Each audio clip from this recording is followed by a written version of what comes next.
Welcome to Telangana వెలుగు. నేను మీ రాజు, నా అన్వేష్. మొన్నటి వరకు సరే క్రికెట్ బెట్టింగ్ లో కొందరు తరపున సపోర్ట్ చేయడం, ఇట్లాంటి బెట్టింగ్ల విషయంలో ఎవరు మోసపోవద్దని చెప్తే ప్రతి ఒక్కరు ఆదరించడం అనేది జరిగింది. కొంతమంది వాళ్ళ అంటే నాన్ వెజ్ కి ఫ్యాన్స్ అవ్వడం అనేది జరిగింది.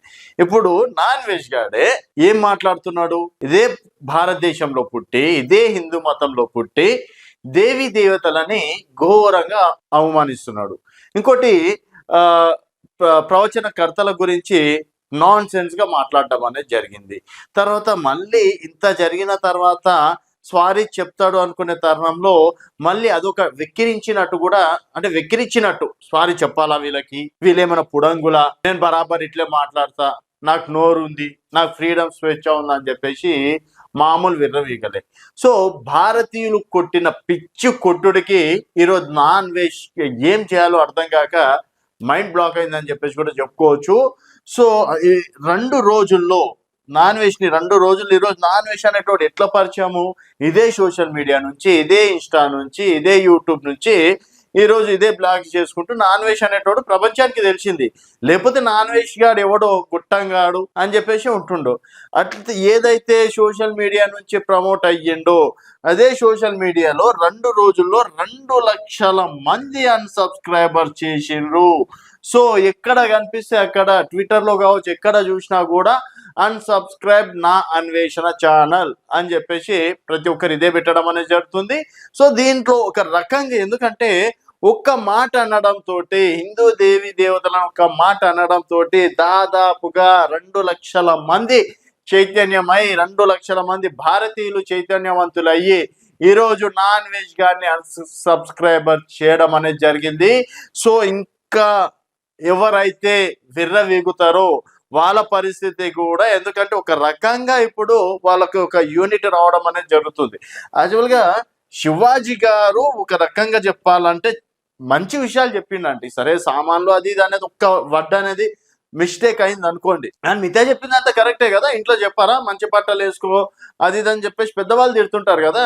ఒక పెద్ద మనిషిగా ఆ రోజు స్టేజ్ మీద చెప్పడం అనేది జరిగింది. సో సరే శివాజీ గారు చెప్పింది కొంతమందికి నచ్చింది, చాలా మంది ఫ్యాన్స్ అయ్యారు. ఇంకో విషయం ఏంటంటే ఇంతకు ముందు కన్నా శివాజీకి చాలా మంది ఫ్యాన్స్ అయ్యారు. శివాజీని ఎవరైతే విమర్శించాలో వారికి చాలా మంది బూతులు తిడుతున్నారు. వాళ్ళు ఏదో పెద్ద ఫేమస్ అయిపోతున్నారని నిలుగుతున్నారు. కానీ అంటే నిలగడం మీన్స్ మళ్ళీ ఇదేదో బూతు కాదు, జనరల్ గా మాట్లాడేదే. సో కొంతమంది మేము శివాజీని తిట్టి మేము ఏదో ఫేమస్ అయినాం అనుకుంటున్నారు, కానీ వాళ్ళని చాలా దారుణంగా ట్రోల్స్ చేయడం అనేది కూడా జరుగుతుంది. సో ఇక్కడ శివాజీ గారు చెప్పినటువంటి ఏదైతే ఇష్యూ ఉందో దాన్ని ఇక్కడ అనసూయ గారు కావచ్చు, తర్వాత ప్రకాష్ రాజ్ గారు కావచ్చు, నాగబాబు గారు కావచ్చు, రకరకాలుగా ఎంటర్ అయ్యి తర్వాత దీనికి శివాజీ గారు ఫైనల్ గా సారీ అని చెప్పేయడం అనేది జరిగింది. సో దీంతో ఇష్యూ అనేది క్లోజ్ అయింది. ఇక్కడ మళ్ళీ నాన్ వెజ్ గారు ఎంటర్ అయ్యి ఇక్కడ మనకు ప్రవచనాలు చెప్పేటువంటి పెద్ద మనిషి గరికపాటిని ఘోరంగా ఒక వర్డ్ మాట్లాడడం అనేది జరిగింది. సో తర్వాత ఒక పుచ్చకాయ సూరకాయ తీసుకొని సంథింగ్ అదేదో డయాగ్రామ్ లాగా దాన్ని చెప్పింది. తర్వాత ఇక్కడ ఉన్నటువంటి దేవి దేవతలు ఎవరైతే సీత కావచ్చు, ద్రౌపది విషయంలో కావచ్చు, కొంతమంది అసలు వానికి పురాణాలు ఏం తెలుసు, ఎవరు నేర్పించిండు, ఏమనుకోవాలి. సో ఆ విషయంలో కూడా చాలా ఘోరంగా మాట్లాడేది. ఈ వరకు ఒక ఎపిసోడ్ అయితే ఇక్కడ వరకు ఎంత 60,000 70,000 మంది అన్సబ్స్క్రైబర్స్ అప్పటికే. మళ్ళీ సారీ చెప్తూ మళ్ళీ నేను రక్తం కక్కుని చేస్తా, అది చేస్తా, ఇది చేస్తా అని చెప్పేసి ఇంకా అసలు వెక్కిరించినట్టు మాట్లాడడం అనేది జరిగింది.